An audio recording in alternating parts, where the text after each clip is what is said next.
welcome to Bitchin, brought to you by New Coke. Why make the choice of a new generation when it's much more fashionable to dress like one from 20 years ago? New Coke. Taste the 80s. I'm your host, Nick Soapdish. Now, as you may already well know, Bitchin is the only show that cuts the crap and doesn't play games with your emotions.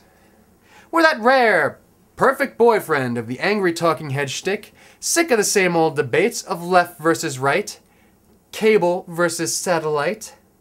We're putting it all aside to focus our anger, resentment, and plain old crazy on more universal topics, things that we can all hate together. We've got a little quiz question for all you jive turkeys out there tonight. We'll answer it at the end of the show. You ready? How do porcupines get their freak on? Our first segment tonight is titled This Just In and Out Burger. You may or may not be aware that there is an epidemic of biblical proportions spreading across the country. This isn't any spam-borne illness, and it affects both the young and clogged at heart. Of course, I'm talking about obesity reports. Highly paid network television reporters won't stop telling viewers that they are fat fatties. Sure, these angry reporters are feeling alone now that network television is slowly becoming AM radio, but taking that anger out on their viewers isn't going to bring back the good old days. Ann Curry, I know it hurts your celebrity ego to see less and less people trying to be a skinny harlot like yourself. And sure, it's nice to know that you can afford a $42 thimble of yogurt and broccoli for dinner on your way to the beautiful people orgy. But that's probably all the calories you need, because you don't really do anything for a living. Meanwhile, out in the real world, people need fuel to keep looking for jobs. And obviously, if they're only looking for jobs, that fuel better be cheap.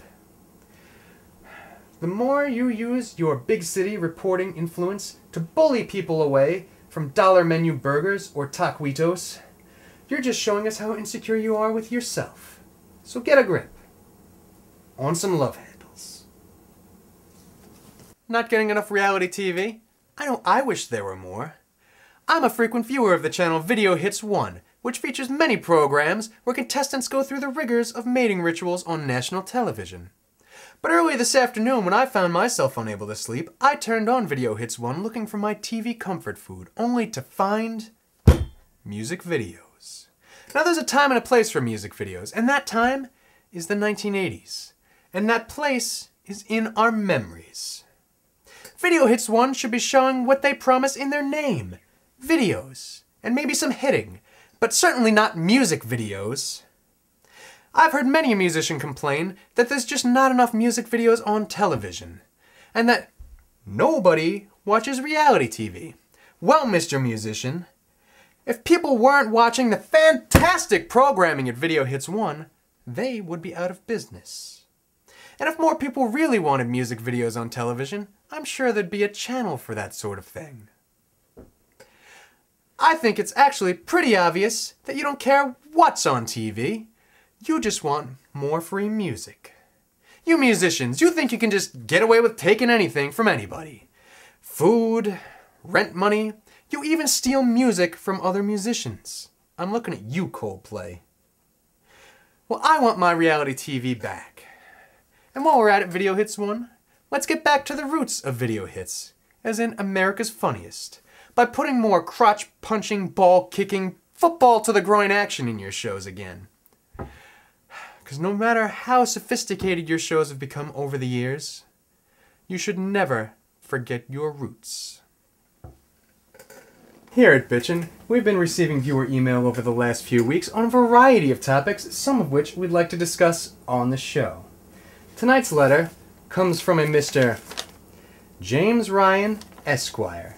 In it, he writes, Dear Mr. Soapdish, I'm writing on behalf of my client, the Coca-Cola Corporation of America, to order you to cease and desist all use of the name, likeness, trademarked logos, and products of the Coca-Cola Corporation of America, with regard to your show, Bitchin' with Nick Soapdish, on or before December 30th, 2009.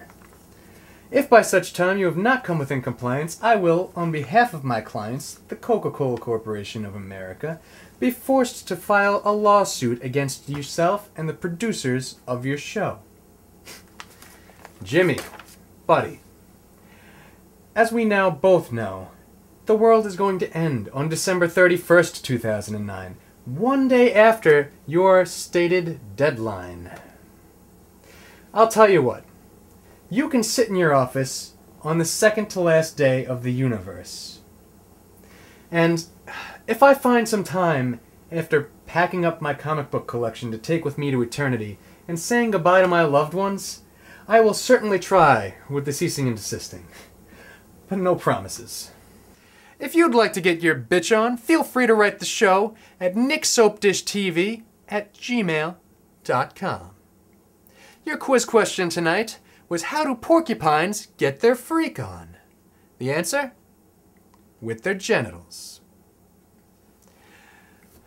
Tune in again next week for more Bitchin' with Nick Soapdish. Till then, I'm Nick Soapdish saying that I would have gotten away with it too if it wasn't for you meddling kids and your dog. Rock